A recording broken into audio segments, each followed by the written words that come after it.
The last thing I expected to find on a haunted hayride in rural Pennsylvania was a reason to forgive myself.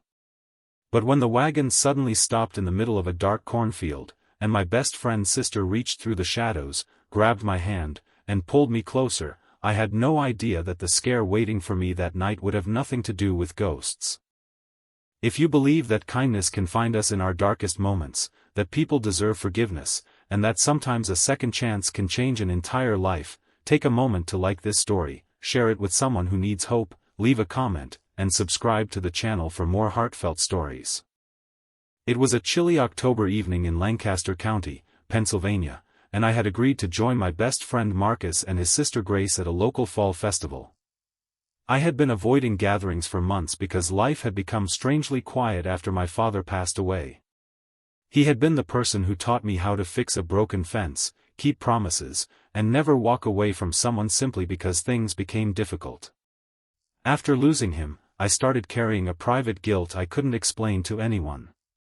I kept thinking about all the times I had been too busy to call him, too tired to visit, or too distracted to listen. Marcus knew I was struggling, but he never pushed me to talk. That night, he insisted that a haunted hayride might be exactly what I needed. Grace laughed at the idea, saying that being scared was cheaper than therapy, and for the first time in weeks, I actually smiled. The three of us climbed onto an old wooden wagon pulled by a tractor, surrounded by pumpkins, lanterns, hay bales, and families enjoying the autumn festival. Grace sat beside me, wearing a simple brown jacket and a knitted scarf, while Marcus took the seat across from us. The ride began peacefully, winding through fields beneath a sky filled with cold stars. Then the tractor entered the cornfield, and everything changed. Fog machines covered the path in a pale mist. Strange noises came from between the rows. A scarecrow suddenly appeared beside the wagon, followed by a burst of harmless but startling laughter from somewhere in the darkness. Everyone screamed, including Marcus, who immediately denied making any sound at all. A few minutes later, the wagon stopped unexpectedly. The tractor engine went quiet, leaving only the rustling corn and the distant sound of crickets. The darkness felt deeper than before. I looked around, trying to make sense of what was happening, when someone in a mask stepped out from behind the wagon. People jumped and laughed nervously, but I froze. For one brief second, the masked figure reminded me of the hospital hallway where I had last seen my father. My breathing became shallow, and I lowered my eyes, embarrassed that a silly attraction could affect me so deeply. Before I could move, Grace reached across the seat, took my hand, and gently pulled me closer.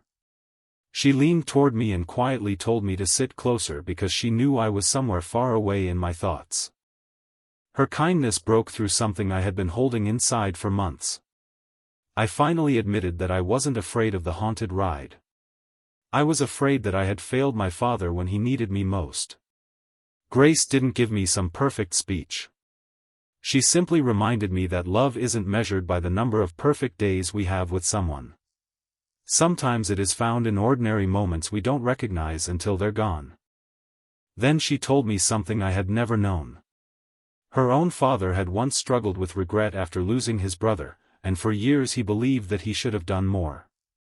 But eventually he learned that grief becomes heavier when we turn every memory into a punishment. Grace said my father would probably want me to remember the afternoons we laughed together instead of counting every call I missed. The tractor finally started again, and the wagon moved deeper into the field. Yet the haunted ride no longer frightened me.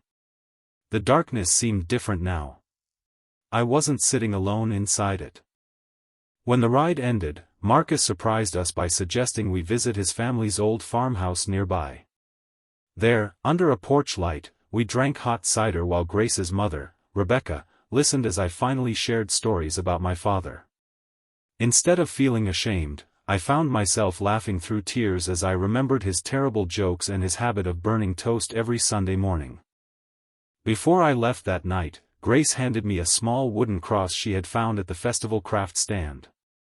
She told me it wasn't magic and couldn't erase grief, but it could remind me that faith sometimes means taking the next step even when you can't see the whole road. Months later, I began volunteering at a community food pantry in my father's name. I repaired broken shelves, carried boxes, and helped families who were having difficult seasons of their own. I discovered something unexpected there. Healing didn't come when I stopped missing my father. It came when I stopped believing that missing him meant I had to stop living. Grace remained my friend, Marcus remained the brother I never had, and that strange haunted hayride became one of the most meaningful nights of my life. What began as a night of screams and shadows became the night someone reminded me that I didn't have to carry regret forever. If this story touched your heart, please take a moment to like the video, share it with someone who may be carrying invisible pain, and subscribe so more stories of hope and kindness can reach people who need them. And before you go, leave a comment telling me about one person whose memory still gives you strength. Sometimes a simple comment can remind someone else that they are not alone. Years later, whenever October arrives and the Pennsylvania fields turn gold beneath the evening sky, I remember that hayride. I remember the darkness, the laughter, the cold air, and most of all, the moment Grace pulled me closer. I had entered that cornfield believing I needed to escape my memories. I left understanding that I didn't need to escape them at all. I only needed to learn how to carry them with love.